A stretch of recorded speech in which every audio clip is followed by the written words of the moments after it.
This is the further reveal of Rasputin in Record of Ragnarok chapter 107. As we see, bro indeed has that beard and looks quite old based on these images. Funny enough, after 100 plus chapters, this is the most we've ever seen from Rasputin, and unfortunately no full reveal in this month's Ragnarok chapters. We got official confirmation of who's fighting in round 12. That is of course Odin, the main villain of the entire series and final remaining chief god in the tournament as well, versus the one and only Kintoki. Apart from that, we got all the reactions from Simo's victory over Loki, putting humanity in the lead, which does in fact connect to why Odin is now fighting in round 12, with many other things to break down in today's video, so I hope you enjoy and make sure you watch to the end. So in regards to Simo, he has 100% gained victory for round 11 over Loki. Anyone who had the theory that Loki once again baited us all, the final prank with one more clone, that is not the case. Loki is 100% defeated and killed in the Record of Ragnarok story. We do have a scene of Odin pretty much being many people in the fanbase over the last month, coping to the utmost degree. However, he finally accepts it, like hopefully most people watching today's video. But as we say goodbye to Simo, as I doubt we're going to see him anytime soon, or even commentating on the upcoming rounds, we get the reunitement with his doggo.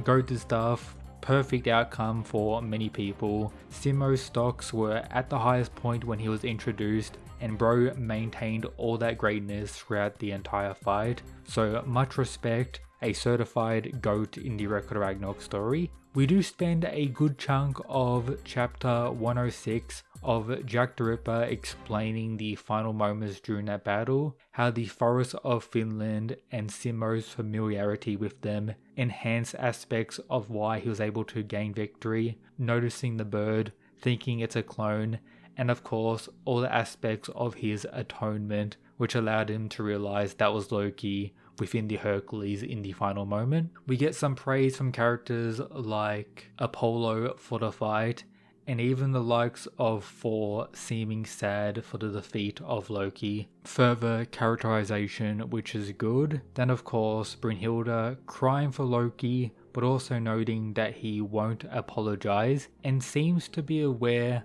that Loki was the one to initially set up Siegfried, but both of them have seemingly forgiven him, an important factor to remember. But we do cut back to Gol, Nostradamus and Siegfried in Tartarus with their reactions to the results, noticing that humanity only needs one more win to win the entire Ragnarok tournament and save humanity, ruining Odin's plans of resurrecting the primordial gods and destroying absolutely everything. We do have various scenes of Nostradamus, a key point that has led people confused about why he's not fighting Odin, but I'll go into more detail about that later on in today's video, so make sure you watch to the end of course. Furthermore, I would also like to make it clear, I do have my doubts about Siegfried even being a fighter in the Ragnarok tournament at all. This connects to the previous flashback we got for Loki, where he was confronted by Odin and imprisoned by Odin, doing nothing at all fighting wise, and hasn't really demonstrated any desire of fighting himself outside of Gol being the final piece, or I'm guessing her Valkyrie ability will play a key factor in the future of the story. Whether or not that's with Siegfried, Nostradamus, or even the likes of Rasputin, maybe even Kintoki, we currently do not know.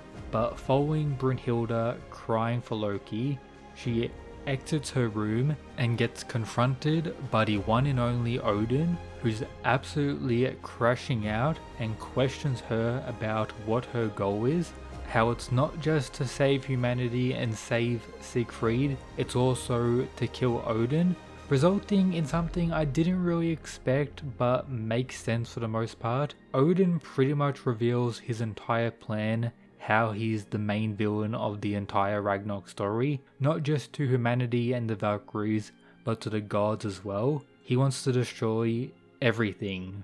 Valhalla, Earth, the underworld, everything within the universe seemingly, and rocks Brunhilda to her core upon claiming that he is going to be the next fighter. Something Odin claims as well he didn't really want to do, as Loki wasn't meant to lose, meaning he had faith in Loki winning no matter what, and of course would not trust the likes of Anubis to fight and potentially ruin his entire plan by losing. Unless of course he's just baiting Brunhilda in these scenes, a possibility, but I do have my doubts. I think it's pretty safe to say that Odin is confirmed as the next Gods fighter. So rip to the doggo. Unfortunately we don't see him in these chapters, but I'm imagining in the next one, released in September, he's going to be crashing out unlike anything we've seen before. Bro is now on par with Sheba with the amount of time someone has been cucked in the series. But a main theme of this battle is of course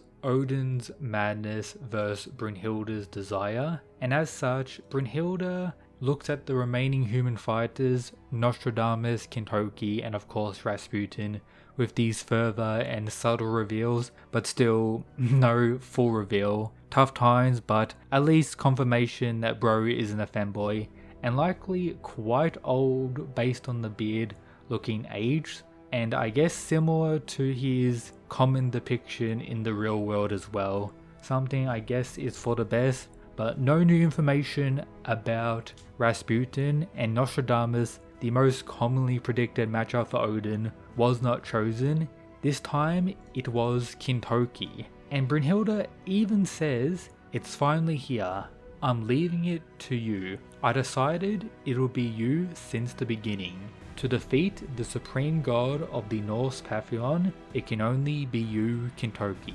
So similar to the likes of Simo and Jack the Ripper, Kintoki was put on humanity's roster for the sole purpose of fighting and defeating Odin, meaning bro has to be insanely powerful, and we see his room, including his weapon, this Giga Giant Axe. This is featured during a conversation with him and Buddha, and bro looks locked in and even claims he's going to kill Odin. Of course, right now I'll say my prediction is based on Odin winning. I would like to imagine a majority of people share that prediction. Yes, a draw is always possible, and I will be breaking down my entire predictions for the fight in the next video on the channel most likely. But something strange is that he claims that him and Odin have the same desire, which may connect to Kintoki's overall goals, but exactly how I can't say. Let me know your theories on that down below. So with all this said, let's go back to an issue a lot of people have expressed about Kintoki. This relates back to Record Ragnarok chapter 88, during the whole group fight between Buddha, Beelzebub, and most importantly Odin, where we got the initial primordial god reveals in the story. Odin once again claiming that he's the Lord of Madness, Lord of Rage, and prepared to take out both Beelzebub and Buddha at the same time.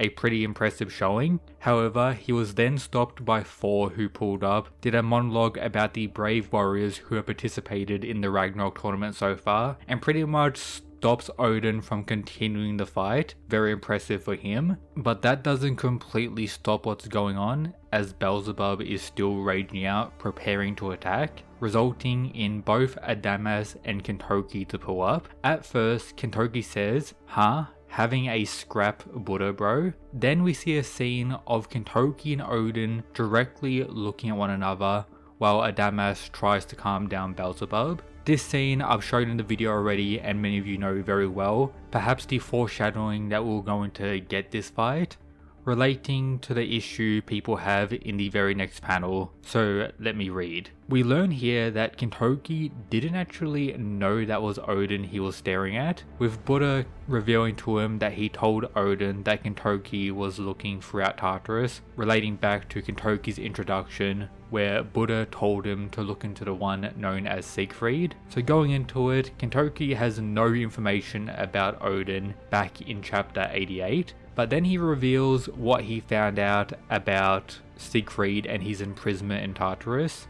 That being confirmation that Siegfried is indeed there, but not getting access as the guards at the front of Tartarus here did not allow any visitors. Some translations of this panel I'm sure many of you have read pretty much implies that Kintoki was scared or didn't believe he could actually take out these guards. That's why he came back. But I believe this translation is likely more accurate with the situation, which does kinda make Kintoki look bad, as previously in the series it was pretty much confirmed that Nostradamus was someone in prison in Tartarus and is indeed so strong he'll be able to escape and kill the guards with no problem at all, highlighting to many people in the fandom that Nostradamus is many times stronger than Kintoki. However, based on this translation and his character in the following panels, it may not exactly be the case if we're being fair, but it is an issue people have addressed about Kintoki, particularly with him not really knowing anything about Odin and the confusion about why this matchup is the case. But it's also important to take note that Nostradamus is a strange situation, as we later learn that he was appointed as Siegfried's doctor by Odin himself and seemingly is recognized as such by all the gods, having the ability to more so free roam throughout Tartarus, no problem at all. Meaning there are additional factors, and I will be making a dedicated Nostradamus video throughout the month of September, so if you haven't already, make sure to subscribe here on Mysterious Weeb.